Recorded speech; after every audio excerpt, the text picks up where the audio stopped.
क्या आपने कभी सोचा कि एक सांप इंसान की जान ले सकता है, या फिर वो सांप सिर्फ एक पर्दा है जिसके पीछे कोई और साजिश छुपी हो?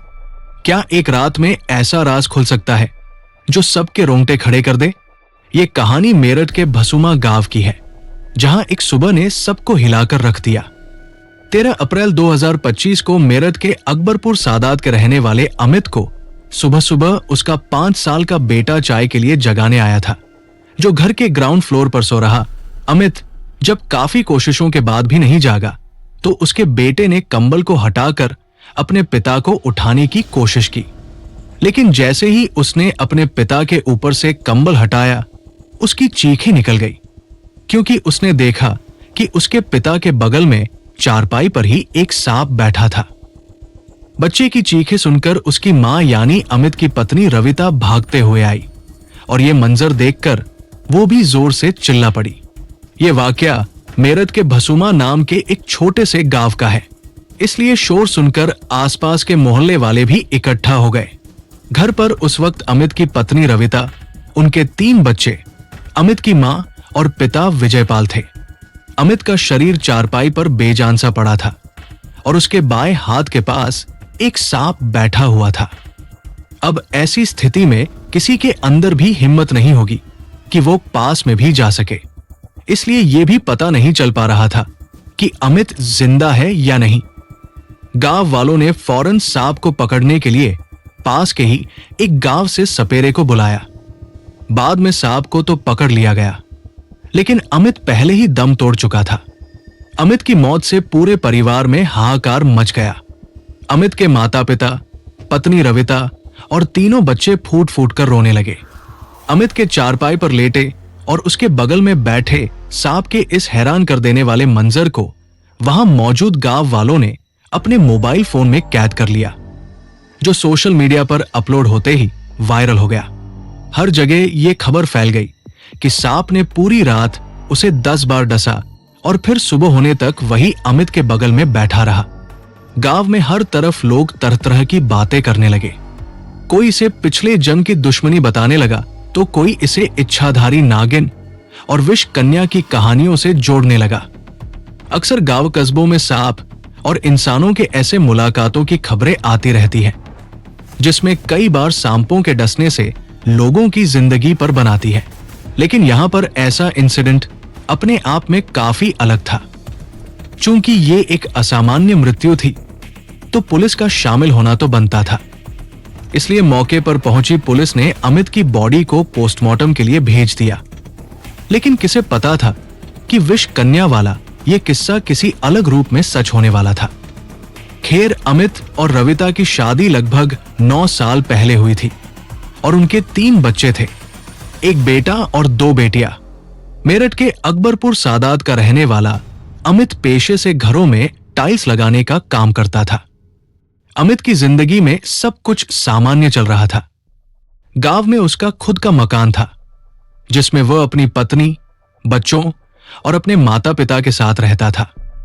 गांव में जो भी अमित को जानता था, उनमें से किसी को भी ये उम्मीद नहीं थी कि यूं अचानक वो दुनिया छोड़कर चला जाएगा।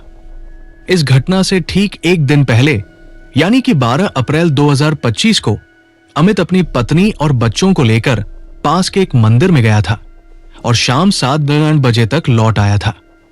पुलिस जांच में अमित की मां ने बताया कि मंदिर से आने के बाद अमित और उसकी पत्नी रविता रात 9 बजे तक सोने चले गए थे। हालांकि वो रोज इतनी जल्दी नहीं सोते थे, लेकिन उन्हें लगा कि शायद मंदिर से लौटकर आने पर वो थक गए होंगे, इसलिए जल्दी सोने चले गए। अमित की मां ने पुलिस को यह भी बताया कि जब वो देर रात वॉशरूम जाने के लिए अपने कमरे से निकली, तो उन्होंने देखा कि अमित बाहर चारपाई पर गहरी नींद में सो रहा था। उन्हें बिल्कुल भी अंदाजा नहीं था कि घर में उस वक्त सांप था। अमित को गहरी नींद में सोता हुआ देखकर उन्हें किसी तरह का कोई शक भी नहीं हुआ। अब देखने में तो ये एक साधारण सांप के काटने का मामला लग रहा था, जिसमें पुलिस को अमित की मौत के 2 दिन बाद तक भी ऐसा कुछ नहीं मिला जिसमें किसी पर शक हो। अब तक तो सबकी नजरों में इसका गुनहगार वो सांप ही था। लेकिन 2 दिन बाद 16 अप्रैल 2025 को आई पोस्टमार्टम रिपोर्ट ने इस मामले की तस्वीर को ही बदल कर रख दिया, क्योंकि पोस्टमार्टम रिपोर्ट के अनुसार अमित की मौत सांप के जहर से नहीं बल्कि गला घोंटने से हुई थी। अब सांप ने तो उसे गला घोंट कर नहीं मारा था, यानी किसी ना किसी ने रात के अंधेरे में अमित का मर्डर कर दिया था। अकबरपुर सादात जैसे छोटे से शांत गांव में कत्ल ने सभी के दिल में दहशत भर दी। पुलिस ने जांच शुरू की और अमित के परिवार वालों से लेकर पड़ोसियों तक सबसे पूछताछ की, क्योंकि गांव कस्बों में कोई भी बात आसानी से छुपती नहीं है। इसलिए इसी दौरान पुलिस के कानों तक जो बात पहुंची, उसके आधार पर पुलिस की एक टीम ने अमित के घर जाकर उसकी पत्नी रविता को अपनी हिरासत में लेकर पूछताछ शुरू की। मेरठ में ही इस जगह से मात्र 35 किलोमीटर दूर हुए मुस्कान सौरभ ड्रम केस से लोग पहले ही हैरान थे।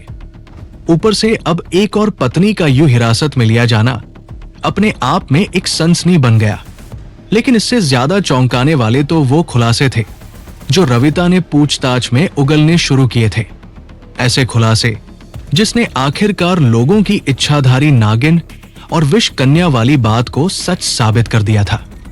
लेकिन एक ट्विस्ट के साथ इन सब की शुरुआत साल 2024 में हुई, जब अमित की मुलाकात अमरदीप नाम के शख्स से हुई थी। अमरदीप भी अमित की तरह घरों में टाइल्स लगाने का काम करता था। एक ही पेशे में होने के चलते दोनों की दोस्ती भी हो गई थी। ये दोस्ती इतनी जल्दी इतनी गहरी हो गई कि अमित अब अमरदीप को अपने घर भी बुलाने लगा।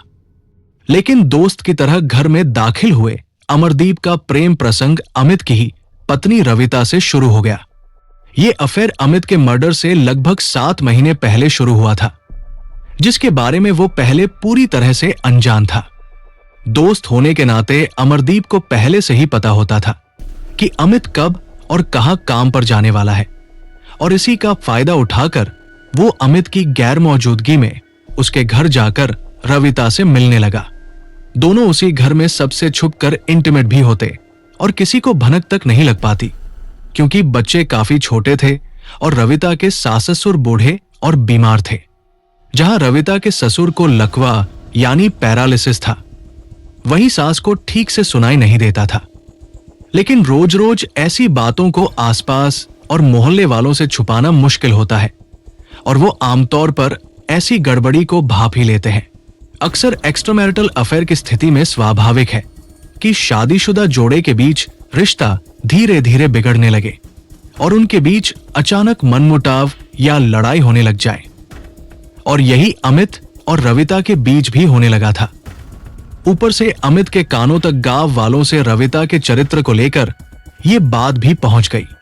अमित ने जब रविता का फोन चेक किया तो उसमें मिले अमरदीप के मैसेजेस से यह कंफर्म भी हो गया। अमित ने जब इस बात को लेकर रविता से पूछा तो दोनों के बीच झगड़ा शुरू हो गया। बात गाली गलौज से हाथापाई तक आ गई।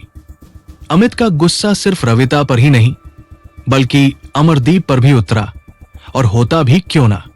आखिर जिसे दोस्त समझकर अपने घर में बुलाया, उसने उसी की जिंदगी में दरार डाल दी थी। 20 मार्च को इसी बात को लेकर अमित और अमरदीप के बीच मारपीट हुई, जिसमें अमित ने अमरदीप को बुरी तरह से पीटा भी, जिस वजह से अमरदीप के हाथ में चोट भी आ गई और धमकी भी दी कि वह दोबारा उसके या उसके परिवार के आसपास भी नजर न आए, ताकि सांप उसे काट ले और सबको ये लगे कि सांप के काटने से अमित की मौत हो गई है। लेकिन फिर इस प्लान को लेकर रविता के दिल में कुछ संदेह आ गया कि क्या हुआ अगर सांप ने अमित को काटा ही नहीं। कहीं सांप भागकर घर के किसी और कोने में चला गया तो बच्चों के लिए भी खतरा है, और इससे मची अफरातफरी में अमित भी जाग सकता है। इसलिए रविता ने प्लान में एक बदलाव किया, और उसी बदलाव के तहत जब दोनों ने अमित का गला घोंटकर उसे मार डाला तो उन्होंने पहले अमित की बॉडी को बाहर आंगन में चारपाई पर लेटाया, और उस पर अमर ने झोले से सांप को उस पर डालकर कंबल से ढक दिया, ताकि गर्मी में कंबल से बाहर निकलने की कोशिश में सांप अमित को डस ले। ये सांप अमर ने दूसरे गांव के एक शख्स से खरीदा था। देर रात जब अमित की मां वॉशरूम जाने के लिए अपने कमरे से निकली थी तो इतनी गर्मी में कंबल ओढ़े बेटे को देखकर उन्हें थोड़ा अजीब तो लगा, लेकिन उसे गहरी नींद में सोता हुआ समझकर बिना ज्यादा गौर किए वो वापस चली गई। लेकिन कहते हैं ना कि कातिल कितना भी चालाक क्यों न हो, कहीं न कहीं तो गलती कर ही जाता है, और इस मामले में भी ऐसा ही हुआ। मेरठ के पास एक गांव है महमूदपुर सिखेड़ा, जिसे सपेरों का गांव कहा जाता है, और इसी गांव के एक शख्स से उसने जागरण के नाम पर 1000 में ये सांप खरीदा था, जिसे घोड़ा पछाड़ धामन या इंडियन रैट स्नेक के नाम से जाना जाता है। घोड़ा पछाड़ नाम उसे अपनी फुर्ती और स्पीड की वजह से मिला है, लेकिन वास्तव में ये एक ऐसा सांप है जिसमें जहर नहीं होता है, और यही बात रविता और अमरदीप को पता नहीं थी। सबसे बड़ी बात, वो ये भूल गए कि पोस्टमार्टम में तो सारा सच सामने आ ही जाता है। पोस्टमार्टम में किसी भी तरह के जहर का कोई जिक्र नहीं था। ऊपर से गले, चेहरे और होंठ पर चोट के निशान थे। पुलिस ने महमूदपुर गांव से प्रीतमनाथ नाम के सपेरे को भी पूछताछ के लिए उठा लिया, जिन्होंने बताया कि यह सांप उनके घर में आ गया था, जिसको उन्होंने पाल लिया था, और उनके घर से कृष्णन नाम का लड़का चुरा कर ले गया था, जिससे अमरदीप ने 1000 रुपयों में वो सांप खरीदा था।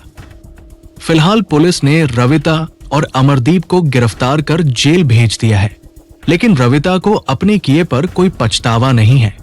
उल्टा उसने अपने ही पति अमित पर सारा दोष डाल दिया। अगर हम एक पल को रविता की बात को सच मान भी ले, तो क्या ये कदम उचित हो जाएगा? और ऐसे में उन तीनों बच्चों का क्या कसूर, जिन्होंने आज अपने पिता के साथ साथ अपनी मां को भी खो दिया? किसी की जिंदगी मिटाने से तो लाख गुना बेहतर है कि आप उसकी जिंदगी से हमेशा के लिए दूर हो जाओ। शायद जियो और जीने दो का मंत्र तो ऐसे लोगों को अपने दिमाग में ढंग से बिठा लेना चाहिए। वीडियो के एंड में मैं आपसे यही रिक्वेस्ट करूंगा कि अगर आपने अभी तक चैनल को सब्सक्राइब नहीं किया जरूर से कर ले, साथ ही बेल आइकन को प्रेस करें ताकि हमारी वीडियो सबसे पहले आप तक पहुंचे। ठीक है दोस्तों, मिलते हैं फिर किसी वीडियो में, तब तक के लिए जय हिंद जय भारत।